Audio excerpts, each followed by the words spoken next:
Sevval Cavusoglu from Metro City Planning Graduate Program, and I will have presentation under the title of Developing Decision Support System for Low Carbon City Projects, including the Green Bond Finance Framework. After globalization, green growth shifted the environmental agenda to the expectation of the decoupling of economic growth and environmental pressures. The measurement of decoupling is possible with GDP and carbon dioxide levels. And if all these files are combined, low carbon city projects managed at a local scale gains importance. The project content consists of two main headings: project objectives and finance. And project objectives are basically divided into two, as raising awareness and divestment of non-renewable energy vehicles.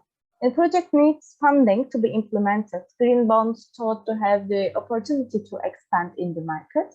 And however, the fact that the selection and inspection process of the projects are not sufficiently transparent, not based on concrete results, and in this direction, a decision support system can support low carbon city projects.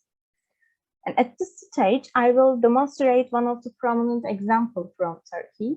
An action plan has been prepared for the transition to a carbon neutral economy in the GAP region, determining the priority applications for 5 years.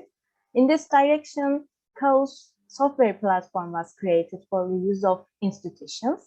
Creating behavioral change through the implementation of the activities in the action plan and increasing the use of renewable source technological tools are two different approaches in developing CAUs. As a result of these approaches, it's aimed to reduce carbon emissions. The first stage is determining carbon emissions in the construction, transportation, industry, agriculture, and waste sectors for the GAP provinces. The second phase is about the central monitoring and evaluation of projects belonging to different sectors selected in line with the action plan in the transition to a carbon neutral economy.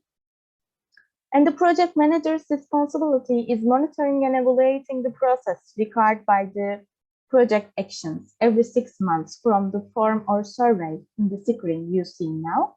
And project managers note the parameters over 3 according to sufficiency of the action and find out with a calculation system how much emission the action will reduce.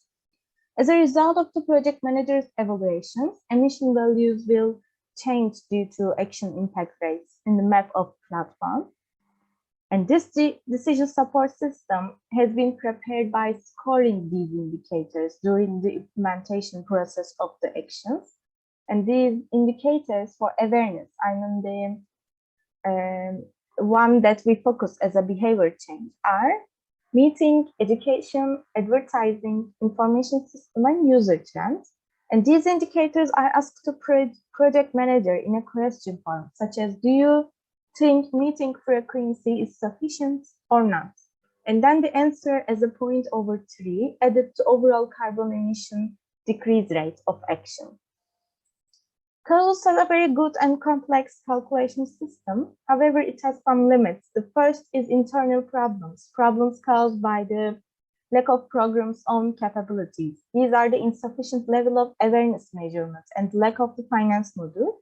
And top-down decisions about this will not have sufficient effect. So it may be useful for DSS to measure the level of awareness more accurately in an interactive structure with studies such as workshops and interviews. Adding the finance module would be helpful as it would create a good simulation for project funding.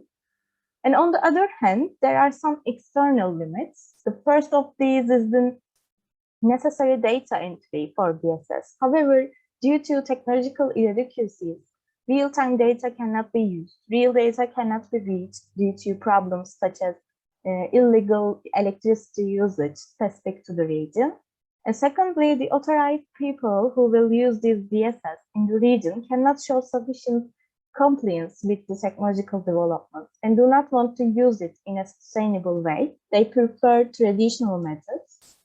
Therefore, there may be some challenging issues for further studies. These: how can DSS measure awareness? How can appropriate and sufficient data be collected for DSS? And how can users adapt to DSS?